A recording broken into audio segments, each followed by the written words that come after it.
Three, two, one. Welcome to another edition of All or Not According to Jack with your host, Jack Toledano. As you may have noticed on my channel, uh, my output was a little less for the last couple of weeks as I've been away. I've been at my upstate home for 2 weeks and, either working or going to visit places like the Lake George or Saratoga or Tupper Lake, things of that nature. Just enjoying the peace and tranquility of upstate New York. But I am back in the rat race, back on Long Island, back in my normal haunts, ready to give you some more output. Um, we're going to do something a little bit different tonight. So while I was up there and I couldn't really do any recording, I was studying and I was writing. So I did come up with a concept or idea, and that is to present for you the 5 best years of prog rock and in the 70s. So we're going to go to the PowerPoint and we are going to present those for you. So let's go there. Uh, just give me a second to set that up. Oops, I'm still here. Hang on. Don't sweat. I did make a mistake, so I'm gonna have to fix it and get right back to you. Taking a mental pause. Okay, we're back. You wouldn't believe this if I told you. So when I set these PowerPoints up, I usually grab them from a prior PowerPoint that I had used. And the prior PowerPoint that I had used was a picture of Kiss from 1977. So, and at that time, they had nothing to do with prog rock. They did try a concept album in 1981. Uh, that's a topic for another day, unfortunately. That will never make the annals of the top prog albums of all time, but uh, it wouldn't compare to these that we're going to talk about. But let us share now.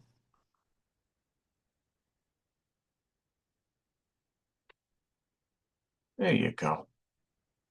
The top 5 years of prog rock. So, and I'm sorry, there are no transitions. This is going to be very simple as we go through each 5 years. So the first year, and what I'm going to do is while I talk about it, I'm going to have my PowerPoint, rather my spreadsheet open. Uh, there we go. Okay, so here we go. The first year, and an honorable mention is 1975, which is not in the top five. There you had Frank Zappa, One Size Fits All, Pink Floyd, Wish You Were Here, Camel, The Snow Goose, Mike Oldfield, um, Dawn, and Vandergraaf Generator, God Bluff. But these 5 years, I have all the album covers. We'll talk briefly about them. So at number 5 is the year 1977. You had Kansas, Point of No Return. Let me get my pointer. Laser pointer. Kansas, Point of No Return. Pink Floyd, Animals. Rush, A Farewell to Kings. Probably my favorite in this group. Yes, Going for the One. And of course, there was Styx, The Grand Illusion. So back in 1977, 78, me and a friend went in on one of those Columbia House deals where, buy 3 albums and get 20. And of course, my friend uh, turned out to not be such a great friend. He talked me out of a lot of those albums, but one that he did not talk me out of, I'm glad I retained, was Styx, The Grand Illusion. Great, great album, as they all are. I'd say my favorite is the centerpiece there, Rush, Farewell to Kings with Xanadu, among others. So that was the year 1977. So the next year, at number 4, top year of prog rock, when prog rock was at its most prolific, we're going to go to the year 1972.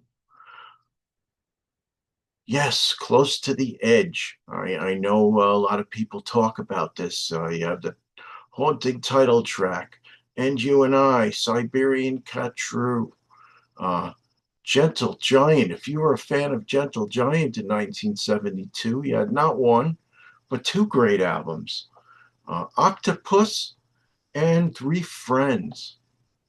Uh, Not really my speed, but a lot of people talk about it.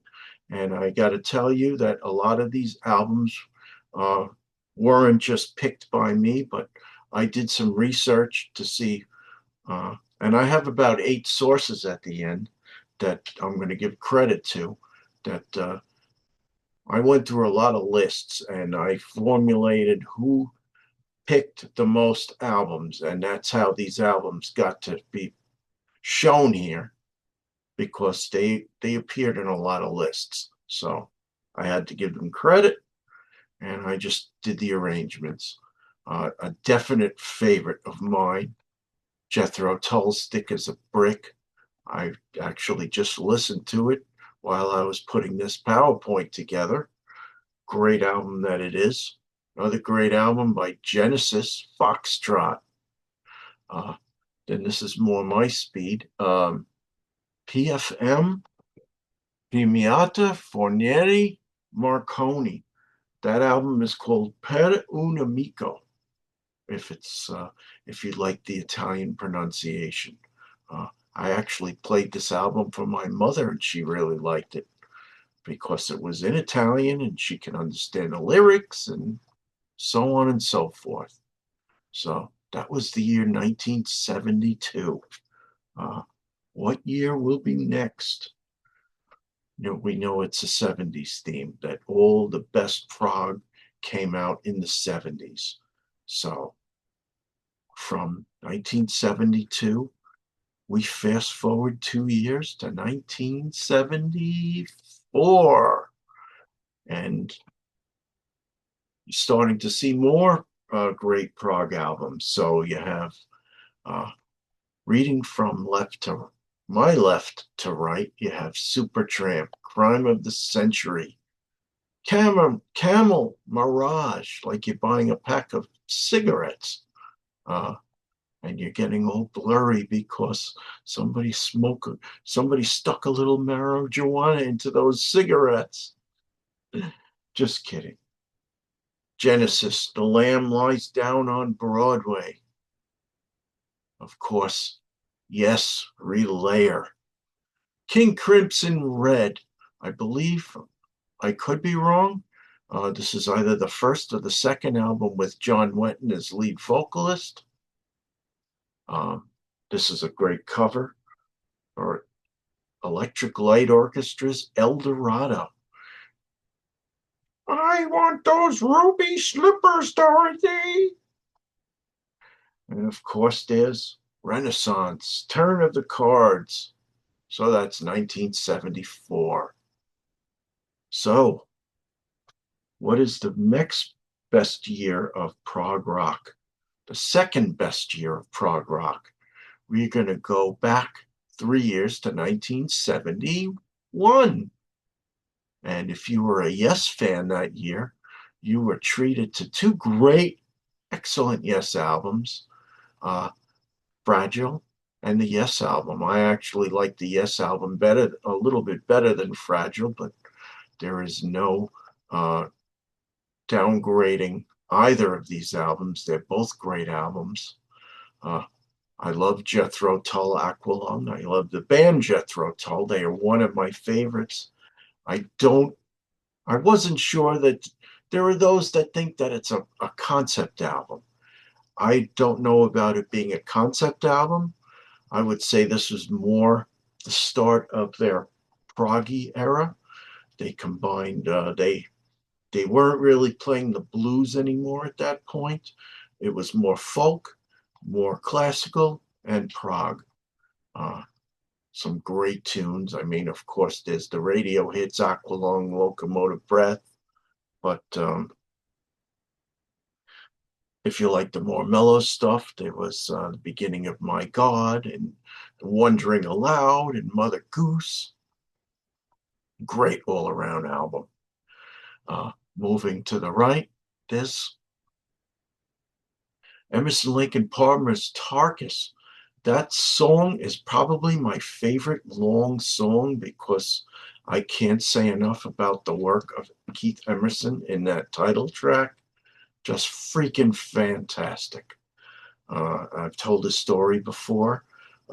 There was somebody on YouTube who basically learned the song Tarkus and he played it in its entirety. He said it took him a year to learn that song, a year to get all of the what do they call it? The uh, in order to be able to mimic the sound on a keyboard, the samples, be able to get the samples for the keyboard sound. That took some time, but learning the song itself took a year. Uh, Moving to the left, you have Genesis, Nursery Crime. They clearly were a different band in the early 70s, as I'm coming to find out. I had written them off years ago because I had a college suite mate who played Genesis and Phil Collins to death, and I hated them for that reason, but finally gave them a chance, and the Peter Gabriel stuff, I can't say enough about it. It's just really good. Of course, there's Vandergraaf Generator, Porn Hearts, great album that a lot of people put on their lists.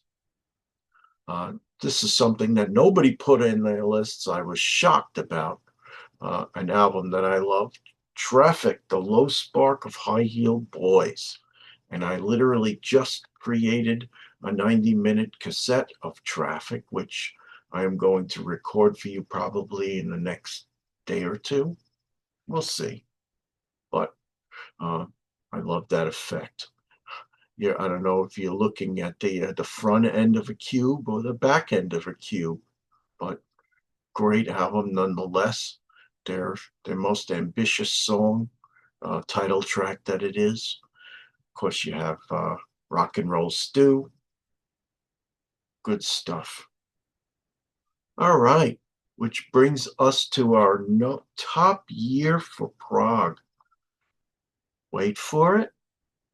It is the year 1973. I would be 8 years old, no, 9 years old, come June of that year. Some excellent, excellent albums came out that year. One maybe not so much. I know it's debated in the Sea of Tranquility world about the album Tales of Topographical Oceans. There are those that don't like it, but it did come up in some lists. Not mine, but some lists. This one came up on my list. Passion Play. Not probably not as good as Thick as a Brick, but still an excellent, excellent album. Took a few listens for it to grow on me, but it did. You got to stick with it. It starts to cook at about the 10-minute mark, and it cooks for the rest of the album. This album cooks all the way through. Emerson, Lake and Palmer's Brain Salad Surgery. You have Carnival 9, not just the 5-minute version. You have the 35-minute version. For those that had never heard it before, it's very interesting to hear how it just expands. Next, what's a prog rock collection without this one? Dark Side of the Moon, possibly the greatest selling album of all time, let alone the greatest prog rock album of all time. Some don't think so. I think so. I think it is an amazing album. I love it for its effects, but also for the guitar playing of David Gilmour. The writing of Roger Waters, very influential. Moving to the left, uh, if I had to pick a favorite Genesis album, it would probably be this one, "Selling England by the Pound." Uh, in my album of the day that I listened to this and I rated it 4.75 out of 5. This album I didn't rate as high. Lark's Tongues in Aspic by King Crimson. Um, Well, spoiler alert. Let's find out what I did rate it. And I did listen to it recently. Where is it? Come on. I gave it 4.25 out of 5. Mostly instrumental. Not a huge fan, but very good at times. And then, of course, there's Mike Oldfield, Tubular Bells. From what I did read, he's a 19, 20 years old at that time and played most of the instruments. Great showing. So that's what we have. Let's go back. Number 5 was the year 1977. 4, the year 1972. 3, 1974. 2, 1971. And the top year for Prog, 1973. So I'm going to move forward and I'm going to give some credits out to people that, unbeknownst to them, they helped me come up with um, this presentation, which, as you can see, it's a little uneven because I didn't bother to put the grid up to even this out. This is kind of to the left a little bit. But credits: Ultimate Classic Rock, a YouTube channel, Classic Album Review, by a British chap who I think does an amazing job. He's close to 100,000 subscribers.